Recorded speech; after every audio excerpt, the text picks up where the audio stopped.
Thank you very much, Eva. This today's session is इसमें दो sections होंगे. एक विस्तृत करेंगे भी, which is major post incorporation compliance requirements. उसके बाद संजय साहब आएंगे और modes of exit of companies. For that, I now invite Ms. Sidra Mansoor. She's additional registrar of Company Registration Office. She's a master's in business economics, law graduate, and an affiliate member of ACCA. She has over 20 years of experience, and she'll be talking to us on major post incorporation requirements. Please.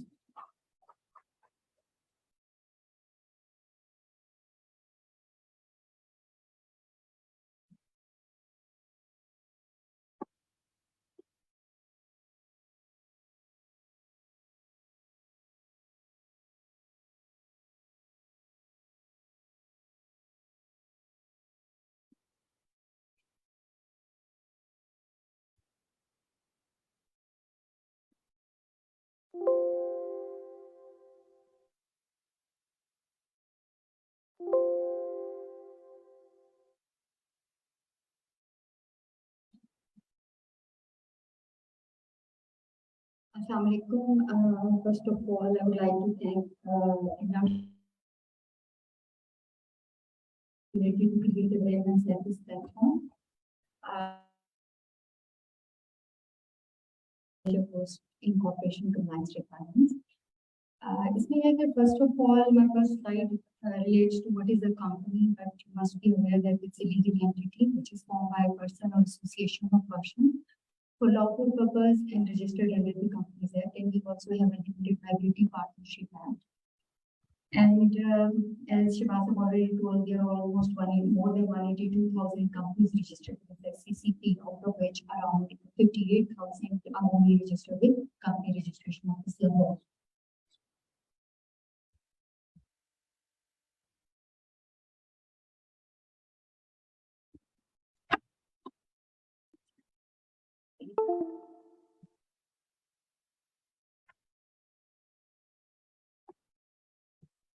There are different types of companies, as you must all already be aware. There are limited companies, unlimited companies, then there can be companies limited by shares.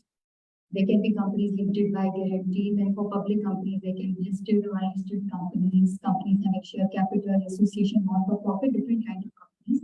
And there are different compliance requirements for different types of companies. And I will just cover a major ones.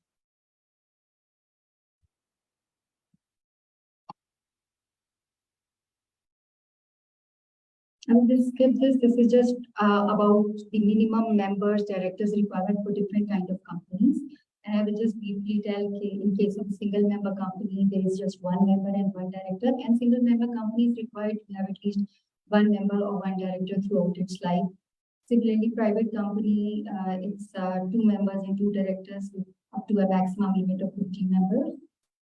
Then public unlisted company, it should have 3 members and 3 directors. There is no maximum limit on number of direct members.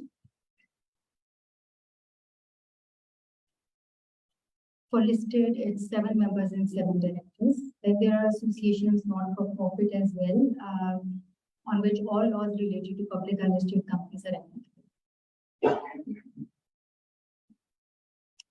Now I will briefly talk about what are the immediate post-incorporation requirements. Once a company is incorporated, there are certain requirements under the law which the company has to comply with immediately after its incorporation. That is establishment of first registered office address. Previously, there was a requirement to establish and notify registered office at the time of incorporation, but that requirement was later on relaxed. And now at the time of incorporation, a company can just mention its correspondence address in the incorporation application, and later on it can decide about its registered office within 30 days of the incorporation. Then there is appointment of first auditor, and that is also not applicable on every company. And I will cover it in a bit of detail later on. Then there is a requirement of appointment of company secretary, and that too is applicable. Like for public unlisted companies, unlisted companies, mandatory to appoint a company secretary, but for private companies, it's optional. They can appoint if they like, and if they don't appoint, it's not a violation of the law. Then appointment of legal advisor under the Legal Advisor Appointment Act.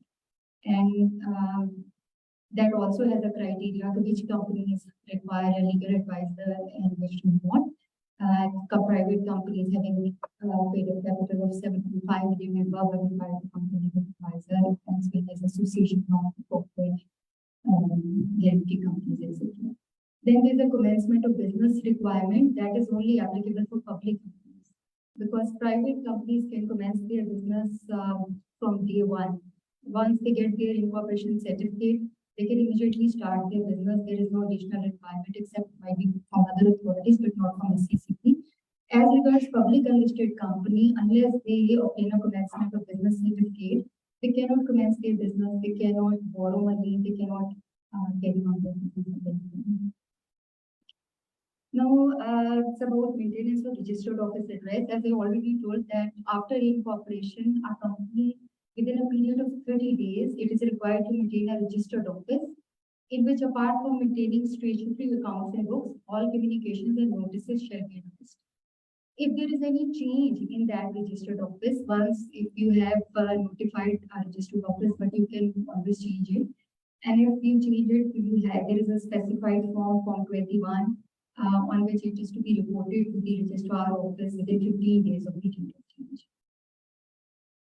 As regards, if you change your registered office from one province to another, or a city to another within Pakistan, not forming part of a province, that requires a special resolution, which is to be passed in general meeting and also requires approval from the registrar. But as regards within a province, you can change your registered office without special resolution.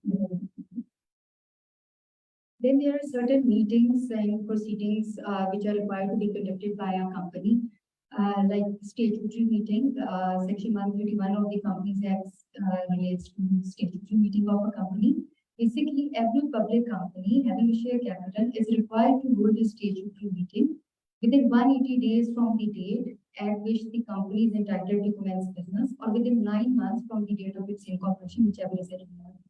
Now, there is a proviso as well to this provision, which provides that if annual general meeting is held earlier, then there is no need to hold a statutory meeting for a public company. So, it's up to the company which wants to hold statutory meeting, it can, and if it has annual general meeting earlier, it's not required. Then there is an annual general meeting which every company is required to do within 16 months from the date of its incorporation, and subsequently once in every calendar year within a period of 120 days following the close of financial year. Single member company, of course, is exempt from this. Then there is an extraordinary general meeting, which is a meeting of the members other than annual general meeting, which can be called by the board for decisions which require approval of the company, or you can say shareholders. Then once a company is incorporated, it has already a board of directors and chief executive. But as per section 197 of the Act, every company shall within a period of 15 days from the date of appointment of any person, directors and officers, including the chief executive, company secretary and other officers, or any change among them, or in any of their particulars, file with registrar a return in the specified form 29. अब इसमें ये है कि change in particular सिर्फ ये नहीं है कि वो अपॉइंट हुए या वो रिटायर हुए या वो रिमूव हुए या इस तरह की चीज ही नोटिफाई करनी है. इवन अगर डायरेक्टर के एड्रेस में भी चेंज आती है तो that is also a change in particulars and या उसके अदर डायरेक्टरशिप्स में.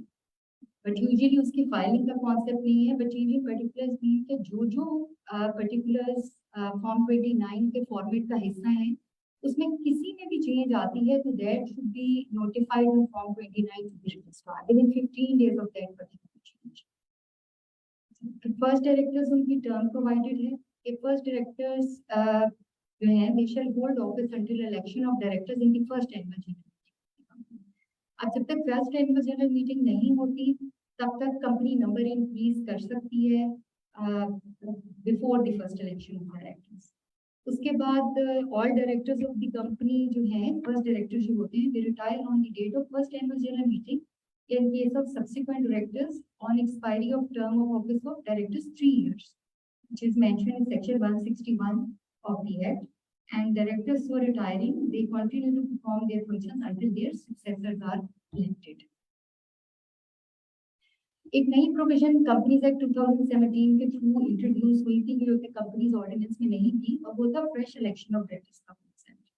बिकॉज अक्सर ऐसा होता था कि कोई नए इन्वेस्टर्स कंपनी में आए, नए शेयर होल्डर्स आए ड्यूरिंग द पीरियड इलेक्शन, अभी कंपनी का ड्यू नहीं है, 3 साल बाद ड्यू है, तो उनकी ये मजबूरी हो जाती थी कि कोई एग्जिस्टिंग, क्योंकि मिड टर्म में नंबर ऑफ डायरेक्टर्स को इंक्रीज नहीं किया जा सकता था, तो उनकी ये मजबूरी हो जाती थी कि कोई रिजाइन करे तो उसकी जगह उनको अपॉइंट करें।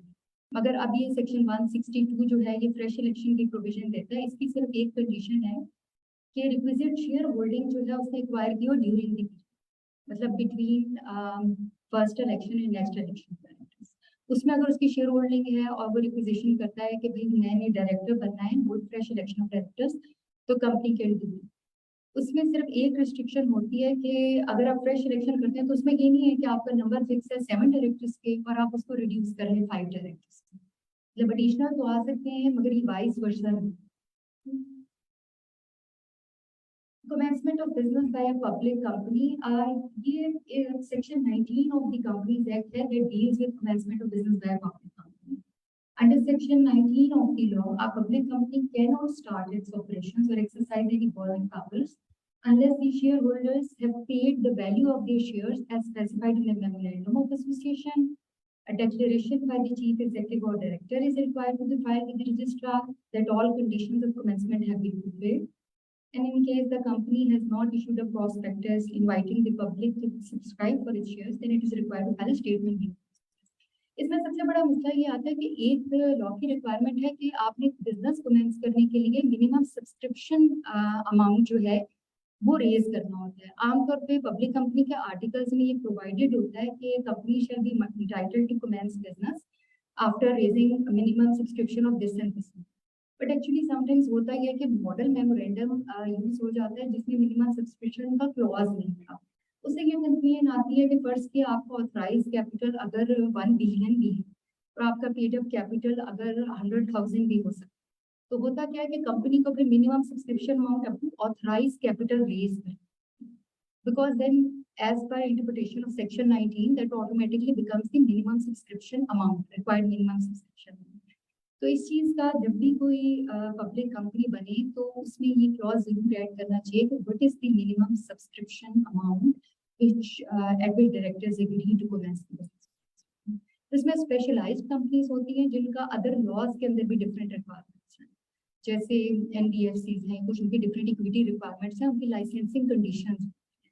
तो जब इस तरह की चीज हो तो उस क्लॉज को भी जरूर प्रोवाइड करना चाहिए, it makes things easier later on, क्योंकि यूजुअली ये प्रॉब्लम आती है कि मिनिमम सब्सक्रिप्शन मीट ही नहीं होती और statement he due of prospectus file हो जाती है और बाकी। बट इसमें ये है कि अगर मिनिमम सब्सक्रिप्शन अमाउंट ज़्यादा है, इनकॉर्पोरेशन के टाइम पे कम है, तो फिर there other documentation requirements, further capital आप रेज कर सकती हैं, उसके लेटर डॉक्यूमेंट्स हैं फॉर्म 3 वगैरह, और फिर आप कमेंसमेंट के डॉक्यूमेंट्स हैं। अगर स्पेशलाइज्ड कंपनी है तो उसकी लाइसेंसिंग की जो भी रिक्वायरमेंट्स हैं वो पहले मीट करें and then you. Then there are provisions regarding arbitration in memorandum and articles of association of a company that is also possible under the law under section 32 and 38 of the Act. Procedures for arbitration of the memorandum and articles of association have been simplified. Arbitration takes effect on the passing special resolution. First का कोई article है जरूरी आपने डालना है, company का article of association में special resolution pass करें मेंबर्स की मीटिंग में, उसका डॉक्यूमेंट फॉर्म 26 होता है, वो फाइल करें, सर्ट अमेंडेड आर्टिकल्स हमारे पास फाइल करें, takes effect. Change in principal line of business is also possible. Company अगर टेक्सटाइल में है but company wants to now carry on power generation business या any other business as its principal line of business, तो that is also possible and that does not require approval of the commission. सिर्फ amended memorandum of association file करना होता है with registrar along with form, जो कि general provision है form regulations में सारे फॉर्म्स प्रोवाइडेड हैं।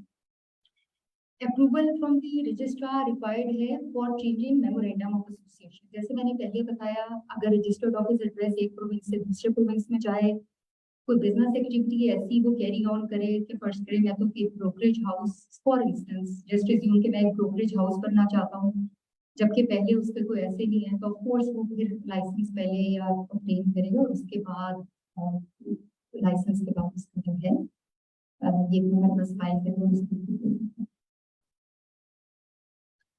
अच्छा, ये सिंगल मेंबर कंपनी के बारे में, क्योंकि सिंगल मेंबर कंपनी में एक ही सिंगल मेंबर और डायरेक्टर होता है, तो उसमें नॉमिनी की भी एक रिक्वायरमेंट होती है।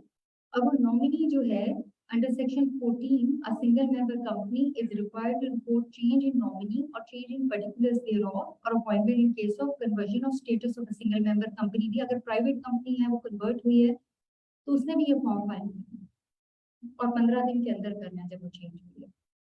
अच्छा, इसके अलावा एक और कॉन्सेप्ट आ गया है कि कंपनी की जो इन्फॉर्मेशन है वो डायरेक्ट हम फॉर्म्स पे फिल करते हैं एंड वी सबमिट। जैसे फॉर्म ए शेयर होल्डिंग है तो direct write down on form A कि व्हाट इज द कंपनी के बैकएंड पे रिकॉर्ड समटाइम्स होते हैं, समटाइम्स छोटी कंपनीज के बैकएंड पे ऐसे रिकॉर्ड्स होते नहीं, तो एक दो पेपर्स होते हैं उसकी बेसिस पे फॉर्म्स फिल हो जाते हैं। इलेक्शन का भी ये है कि कोई रजिस्टर्स का ये एज सच वो इतना कॉन्सेप्ट नहीं होता, बेसिक सी इंफॉर्मेशन होती है, यूजुअली फैमिली ओन्ड कंपनीज होती हैं स्पेशली प्राइवेट, तो ऐसे रिकॉर्ड मेंटेनेंस पे फोकस नहीं होता। मगर एक चीज यहाँ पे मैं जरूर क्लियर करना चाहूंगी कि जितने भी स्टेट्यूटरी डॉक्यूमेंट्स फॉर्म्स जो general provisions and form regulations के अंदर प्रोवाइडेड हैं, फॉर्म ए फॉर्म 29 जितने भी हैं, वो फॉर्म बजाते खुद कुछ भी नहीं है, वो सिर्फ एक फॉर्मेट है जो आपको दिया गया है जिसके ऊपर आपने इंफॉर्मेशन हमें रिपोर्ट करनी है, and that is for record purposes of information of all stakeholders. But back end में कंपनी के पास क्या होना चाहिए, उसमें लॉ में बकायदा प्रोवाइडेड है कि कंपनी की अपनी बुक्स होनी चाहिए, कंपनी के अपने रजिस्टर्स होने चाहिए, और वो statutory registers companies are required to maintain, और उनमें जो इंफॉर्मेशन है कंपनी की शेयर होल्डिंग की, फॉर इंस्टेंस डायरेक्टरशिप की, का एक्सट्रैक्ट आप फॉर्म के अंदर लिखें, ठीक है। तो that is the main thing, और उससे ये होता है कि जो है ट्रांसपेरेंट रहता है, रिकॉर्ड मेंटेनेंस रहती है, और ये कंफ्यूजन नहीं अराइज होती कि कंपनी के पास कोई रिकॉर्ड नहीं है और काफी इश्यूज से कंपनी बच जाती है। जैसे for instance register of members है, फिर register of transfer of shares in other securities है, ट्रांसफर बोर्ड अप्रूव करता है, बट ट्रांसफर एक डेट ऑफ, आपने देखा होगा फॉर्म पे होती है date of registration of transfer और इस तरह की चीज। अब उसका क्या मतलब है कि वो रजिस्टर में जब बोर्ड ने अप्रूव कर दी, उसके बाद रजिस्टर में एंटर हुई, वो रजिस्टर में एंटर हो गई, हमें तो अपनी 25% से कम है तो फॉर्म ए भी रिपोर्ट करनी है ना, तो वो उस रजिस्टर का एक्सट्रैक्ट निकाल के उसकी जो डेट है वो रिपोर्ट करनी, ये नहीं कि हम डायरेक्ट लिख देंगे कि इस डेट को। तो बैक एंड का रिकॉर्ड बहुत जरूरी है। कंपनी अगर अपने शेयर्स बाय बैक करती है, उसका register, directors and officers, director appoint हो रहे हैं, डायरेक्टर जा रहे हैं, इलेक्शन हो रहे हैं, everything is to be enter. फिर मॉर्गेज चार्जेस हैं, इसका भी रजिस्टर है कंपनी कि कंपनी ने इसका भी जो लोन लिए हैं बैंक से, जो चार्जेस रजिस्टर करने हैं, देयर इज अ रजिस्टर। फिर और भी हैं, to name a few, contracts हैं जिनमें डायरेक्टर्स इंक्लूडेड हैं। फिर मिनट बुक कंपनी ने मेंटेन करनी होती है, बोर्ड रेजोल्यूशंस की, मतलब जो बोर्ड की मीटिंग्स की मिनट्स होती है, शेयरहोल्डर की मीटिंग के मिनट्स होते हैं, और बेनिफिशियल ओनरशिप वगैरह, ये सारे रजिस्टर्स रिक्वायर्ड है बेसिकली।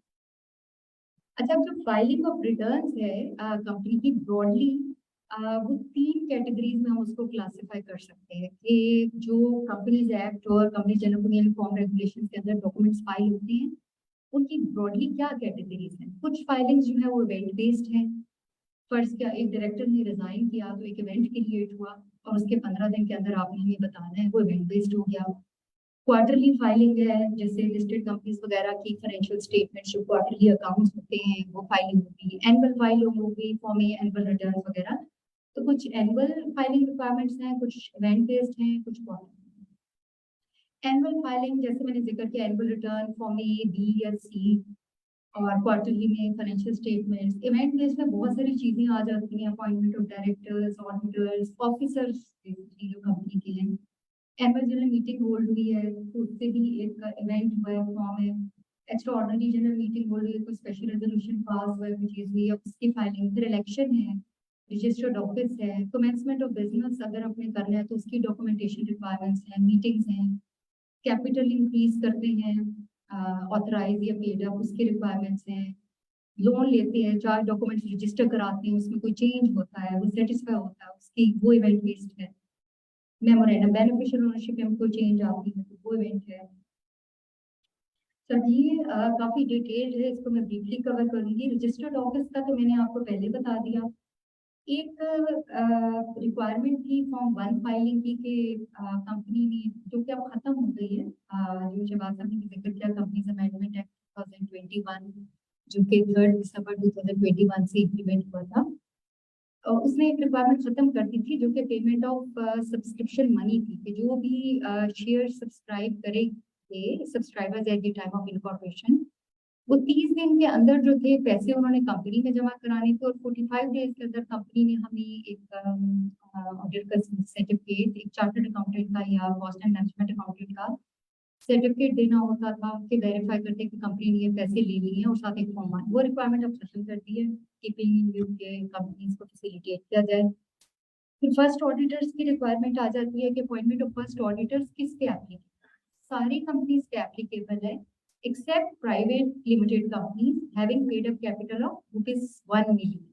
अभी तक यही है, और अगर कमीशन कोई हायर अमाउंट किसी वक्त नोटिफाई करे तो 1 मिलियन तक जो कंपनीज हैं प्राइवेट लिमिटेड, उनकी रिक्वायरमेंट नहीं है कि वो ऑडिटर करें या वो अकाउंट्स को ऑडिट करें। और पहली जो अपॉइंटमेंट होती है कि 90 डेज में करनी होती है, और जब अपॉइंटमेंट हो जाए तो वही 14-15 डेज का जो टाइम पीरियड है उसके अंदर कंपनी सेक्रेटरी, मैंने आपको पहले बता दिया कि पब्लिक कंपनीज के लिए मैंडेटरी के कंपनी सेक्रेटरी अपॉइंट करें, एंड इट्स मैंडेटरी, और इसकी वायलेशन के पीनल कॉन्सिक्वेंसेस भी for public companies. Legal adviser है, ये भी मैंने बता दिया, companies having share capital of ₹7.5 million और above, all companies limited by guarantee and all associations under section 14। और ये जब भी अपॉइंट होंगे तो फॉर्म 29 फाइल होगा। फिर mandatory annual if you can ठीक, फॉर्म ए बी एंड सी है। फॉर्म ए जो है वो एनुअल रिटर्न है, ये सब कंपनियों ने 30 दिन के अंदर फाइल करना होता है एनुअल जनरल मीटिंग से, या अगर एनुअल जनरल मीटिंग नहीं हुई तो कैलेंडर ईयर का फाइल होता है। और फॉर्म बी जो है वो जो कंपनीज का शेयर कैपिटल नहीं होता उन्होंने फाइल करना होता है। ये सब के लिए मैंडेटरी है एक्सेप्ट जो है ये सिंगल मेंबर कंपनी या प्राइवेट कंपनी जिसका पेड अप कैपिटल 3 मिलियन से ज्यादा नहीं है, ठीक है। बाकी जिस कंपनी का कोई पर्स या चीज नहीं आया, वो कहती है इसके अलावा जो कंपनीज हैं कि मेरे शेयर होल्डिंग सारी डिटेल पिछले साल मिली है, तो वो फॉर्म सी फाइल कर सकती है, which is just brief form जिसपे ये लिखा होता है कि कोई चेंज नहीं है पिछले साल से। फिर एक इनएक्टिव कंपनी होती है, हसन डिटेल में बताएंगे, वो उनका एक एनुअल रिटर्न होता है विच इज फॉर्म डी, जो हसन आपको एक्सप्लेन करेंगे अपनी प्रेजेंटेशन में। फिर ऑडिटेड अकाउंट्स फाइलिंग की रिक्वायरमेंट्स हैं, जो कि लिस्टेड कंपनी के लिए मैंडेटरी है, अदर कंपनीज के लिए है, मगर उसमें 10 मिलियन तक एग्जेम्प्ट है पेड अप कैपिटल। अगर अप टू 10 मिलियन या 10 मिलियन से कम है तो अकाउंट्स हमारे पास फाइल नहीं करने, अगर 10 मिलियन से अबव है तो अपने ऑडिटेड अकाउंट्स हमारे पास फाइल करने हैं। और ये सारी कंपनीज हैं प्राइवेट और पब्लिक अनलिस्टेड ने 15 दिन में करनी है, और लिस्टेड कंपनीज के लिए टाइम जरा ज्यादा है। क्वार्टरली फाइनेंशियल स्टेटमेंट्स हैं, उसकी टाइमलाइंस हैं। डायरेक्टर्स की प्रोविजंस मैंने पहले एक्सप्लेन कर दी हैं, एजीएम का भी मैंने पहले बता दिया है आपको, रजिस्टर्ड ऑफिस का भी एक्सप्लेन कर दिया हुआ है, कमेंसमेंट ऑफ बिजनेस का भी मैंने आपको बताया। उसके अंदर जो यूजुअली डॉक्यूमेंट्स फाइल होते हैं, इसमें लिखा हुआ है कि public company shall commence its business after acceptance and registration of documents as mentioned under section 19D and section 19, जिसमें फॉर्म 23 है और स्टेटमेंट इन लिeu ऑफ प्रोस्पेक्टस है, जो कि बेसिकली एक तो डिक्लेरेशन है कि सारी कंडीशंस मीट हो गई हैं, और एक स्टेटमेंट है which is just like a circular अगर आपने फर्दर कैपिटल भी रेज करना हो। स्टैट्यूटरी मीटिंग का भी मैंने आपको बता दिया, इसका रेलेवेंट रिटर्न फॉर्म 25 है, और ये स्टैट्यूटरी मीटिंग से 21 दिन पहले file. Authorise capital company increase कर सकती है, उसके लिए स्पेशल रेजोल्यूशन पास करना है, और फॉर्म 7 और फॉर्म 26 15 दिन के अंदर फाइल करना है हमारे पास। अगर पेड अप कैपिटल इंक्रीज करते हैं तो उसका जो रेलेवेंट सेक्शन है सेक्शन 1783 ऑफ द एक्ट है, उसमें पहले ये था कि ऑफर लेटर था, सिर्फ कि ऑफर लेटर्स जो हैं वो फाइल भी नहीं था, लाइक सबमिट का वर्ड था, तो वो जस्ट फॉर्म 3 जब हमारे पास फाइल होता था अलॉटमेंट का तो उसके साथ लगा देते होते थे। मगर ये अमेंडमेंट हुई और उसमें आप circular along with offer letters, उसमें फी की रिक्वायरमेंट्स इसकी फाइलिंग में थोड़ा सा इशू होता है, उसके फॉर्मेट नहीं है, मगर वो मिसलेनियस विद पेमेंट का हमारा मॉड्यूल है, उसमें स्कैन इमेज के तौर पे फाइल किया जा सकता है। इसमें ये है कि जो मेजर रिक्वायरमेंट है पेड अप कैपिटल जब इनहेंस करते हैं, फॉर्म 3 फाइल करते हैं, आप कैश के डिजिटल ऑर्डर करते हैं कि कंपनीज ऑडिटर में एक रिपोर्ट या सर्टिफिकेट साथ देना है कि कंसिडरेशन अमाउंट जो है शेयर्स का that has been received in full by the company and shares have been issued to each allottee. ये उसकी जो है मेन रिक्वायरमेंट है। और बाकी अदरवाइज इन कैश के अदर रिक्वायरमेंट्स हैं जिनमें मेजर जो है वो टाइटल ट्रांसफर के डॉक्यूमेंट्स हैं और कॉन्ट्रैक्ट या एग्रीमेंट है और वैल्यूएशन रिपोर्ट, ये 2-3 मेजर रिक्वायरमेंट्स हैं। अगर बोनस इशू करते हैं तो बोर्ड रेजोल्यूशन साथ जिसमें बोनस का रेशियो क्वेश्चन वगैरह सारा लिखा हो कि क्या एलोकेशन है उसकी, वो साथ लगाना जरूरी है। फिर ट्रांसफर ऑफ शेयर्स आ जाता है। ट्रांसफर ऑफ शेयर्स जो है उसमें इस तरीके से है कि transfer of shares more than 25% अगर कंपनी को फिर फॉर्म फाइल करना। ये 25% वन टाइम नहीं है। फर्स्ट किया आज आपकी एनुअल जनरल मीटिंग, तो उसके पूरे साल के दरमियान जब 25% का थ्रेशोल्ड मीट हो जाएगा, टोटल ट्रांसफर 25% मोर हो जाएंगे, तो आप फॉर्म 3A फाइल, जब वो थ्रेशोल्ड मीट होगा उसके 15 दिन के अंदर इसका सिंपल सा फॉर्मेट है फॉर्म 3A जो रेगुलेशन में प्रोवाइडेड है। फिर रिटर्न ऑफ बेनिफिशियल ओनरशिप है सेक्शन 452 के अंदर। ये फॉर्म 31-32 होता है। इसमें ये है कि अगर कोई चेंज आए, वन टाइम तो फाइलिंग मस्ट थी, उसके बाद चेंज की सूरत में है। फिर मॉर्गेज चार्जेस हैं, जब चार्ज आप रजिस्टर कराते हैं तो 30 डेज में रिक्वायरमेंट है कि डेट ऑफ क्रिएशन जो होती है, फर्स्ट के आज अपने डॉक्यूमेंट एग्जीक्यूट किए, चार्ज क्रिएट किया, तो 30 दिन के अंदर आपने रजिस्ट्रार के साथ फाइल करनी है, रजिस्टर करानी, वो चाहे रजिस्ट्रेशन ऑफ चार्ज है, चाहे मॉडिफिकेशन है, चाहे सेटिस्फेक्शन है, जो भी है आपका, उसमें आपने 30 दिन के अंदर रजिस्टर कराना है। अगर 30 दिन के अंदर आप फाइल और रजिस्टर नहीं करवाएंगे तो उसमें फिर एक्सटेंशन इन टाइम सीख करना पड़ेगा, जिसका एक अलग से प्रोसीजर है, उसकी फी भी है, तो इसलिए 30 डेज की प्रोविजन है। फिर एक record of ultimate beneficial ownership है, यूबीओ, ये सेक्शन 123A में। ये फॉर्म 45 है जो कि बेसिकली डिक्लेरेशन है, ये भी हर साल एनुअली फॉर्म ए के साथ फाइल करनी होती है।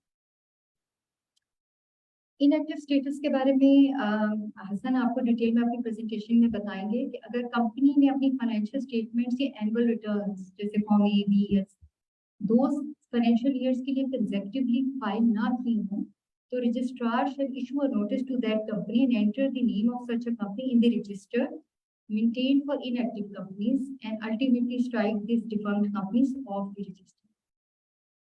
इजी एग्जिट ये भी हसन डिटेल में बताएंगे, इसको सेक्शन 426 डील करता है और ये उन कंपनीज के लिए जिनके कोई नॉन एसेट्स और लायबिलिटीज ना हो और इसके बकायदा एप्लीकेशन का प्रोसीजर्स है, इसकी रेगुलेशंस अलग से हैं, वो इसमें कवर करेंगे।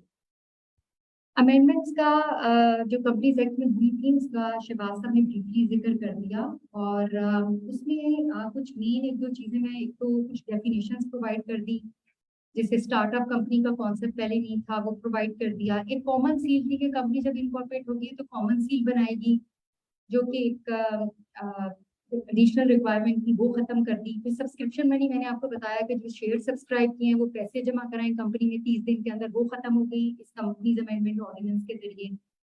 प्राइवेट कंपनीज जो थी वो अनऑडिटेड फाइनेंशियल स्टेटमेंट्स भी हमारे पास फाइल करती थी, तो अब वो रिक्वायरमेंट भी खत्म हो गई, वो सेक्शन 234 ही खत्म हो गया। अब 10 मिलियन से ऊपर जो है वो फाइल करेंगी।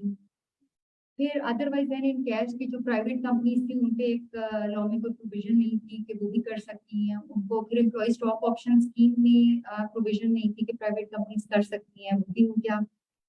फिर एक और मेजर चीज हुई कि कंपनीज, प्राइवेट कंपनीज को अपने शेयर्स बायबैक करने की इजाजत नहीं थी, लिस्टेड कंपनीज को थी, वो भी अलाउ हो गया थ्रू कंपनीज अमेंडमेंट है और उसकी रेगुलेशंस भी अंडर प्रोसेस में होती हैं।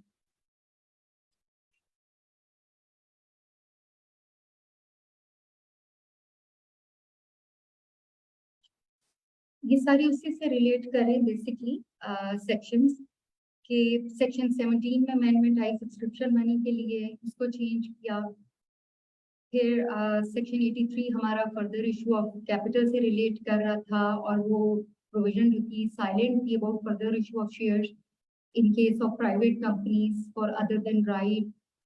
और न्यू क्लॉज सी ऐड हुआ उसमें सेक्शन 83(1) में for private companies for requirement for further issue of share capital in case of issuance other than right.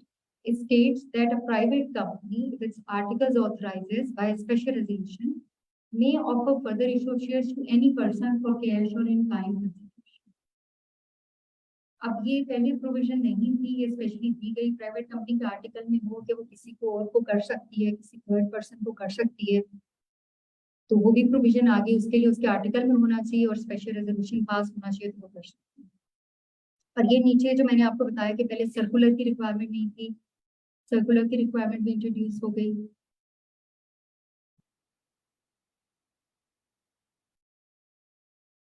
Unaudited financial statement section 234 जो था ये अबॉलिश होगी रिक्वायरमेंट, ये खत्म हो गई। एम्प्लॉय स्टॉक ऑप्शन स्कीम जो है वो लेबल कर दिया कि प्राइवेट कंपनीज भी कर सकती हैं। बायबैक शेयर्स जो प्राइवेट कंपनीज नहीं कर सकती थी वो लेबल हो गया कि they can also buy back there shares. Thank you very much.